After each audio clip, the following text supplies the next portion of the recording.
We are at the close of the final full week before the US presidential election. It's set to be a knife-edge election. You already know this. Trump and Harris are neck and neck in the key battleground states. It literally couldn't be closer. The New York Times have Harris on 49 and Trump on 48 in Wisconsin, in Nevada. They're literally neck and neck. In Pennsylvania, Trump is up by less than one. In Michigan, Harris is up by one. In North Carolina, Trump up by one. And in Georgia and Arizona, Trump up. Now, if that were to be the case, Trump would be the president, but those are really, really close figures. If they look close, election projections are even closer. This is from The Economist. So they say, on their projection, Donald Trump wins 51 in 100 times. Kamala Harris wins 48 in 100 times. And their central projection is that in the Electoral College, Trump gets 270 and Kamala Harris gets 268. Now, earlier in the week, they had them both on 269, which would be constitutionally unprecedented. So with the stakes this high, what issue has defined the past 7 days? Well, principally, it's been a debate over who and what is garbage. After a comedian said at a Trump rally that Puerto Rico was an island of garbage, Joe Biden clapped back with this jibe. And just the other day, a speaker at his rally called Puerto Rico a floating island of garbage. Well, let me tell you something. I don't know the Puerto Rican that I know, or Puerto Rico where I'm in my home state of Delaware. They're good, decent, honorable people. The only garbage I see floating out there is his supporters.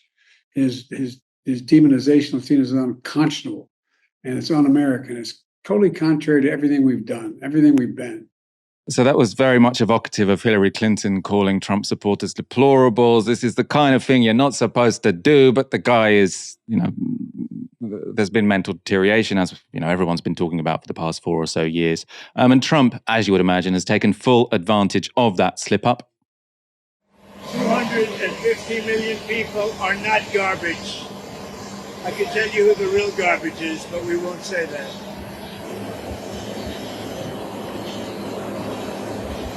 I think the Democrats have done a very poor job. We're leading in every state. We're leading big, and I think that the comment made by really both of them, because there are really two of them, about being garbage, maybe 250 million people, they shouldn't be talking. That's like deplorable for Hillary. This is the deplorable for Hillary, and I think this is worse, actually.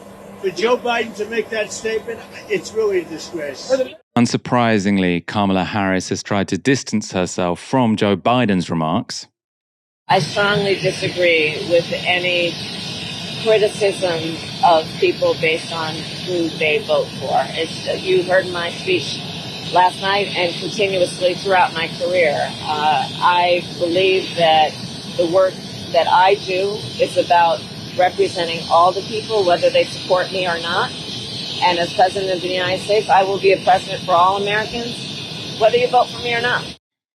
So she doesn't want to be associated with the deplorable garbage comment. Let's look at what's happened even more recently. So Trump has been in Nevada. He's been speaking to Tucker Carlson, offering jobs to Robert F. Kennedy Jr.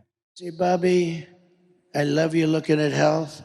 I want you to take care of the women of this country, the men of this country, and the children of this country. You don't have to worry about anybody else.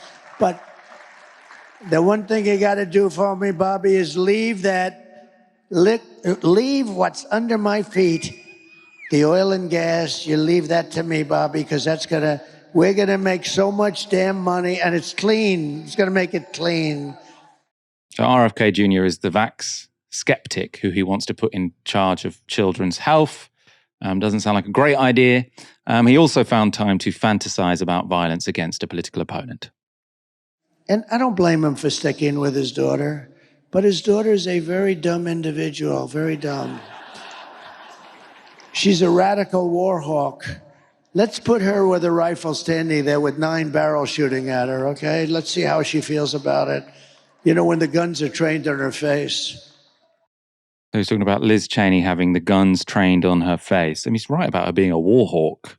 But Donald Trump likes imagery about violence against his opponents. And it's sort of especially dark, I find, when he's speaking about political opponents who are women. Aaron, we are very close to the presidential election. Your predictions? Oh, I think it's a genuine toss of a coin. I think it's a statistical toss of a coin. I think if you toss that coin 100 times, it would be 50-50. That's what pollsters are saying. Um, and I think it's probably true. I mean, it's kind of crazy that it could come down to a few neighborhoods in places like Pennsylvania, Wisconsin. But that's probably where we are. I mean, who knows, right? We talk about these things with such certainty, and then you get these crazy results like we got in 2016. But that seems to be where we are. Kamala Harris is picking up white women, from what we believe. Trump is picking up more Latinos, more African Americans. However, there is something stranger going on, which is if you look at the three largest podcasts in the US right now, not politics podcasts, biggest podcasts, they're all basically pro-Trump. He's just done an interview with the world's biggest podcast show. He's got the support of the world's wealthiest person. He's got the support of America's most identifiable journalist, which is Tucker Carlson. It's kind of interesting how the radical right has got this really big coalition around it now. Very different to 2016. Doesn't mean he's going to win, by the way, but it's a very different kind of coalition in 2016. And I think that probably suggests that if he does get in, he's going to govern in a very different way too.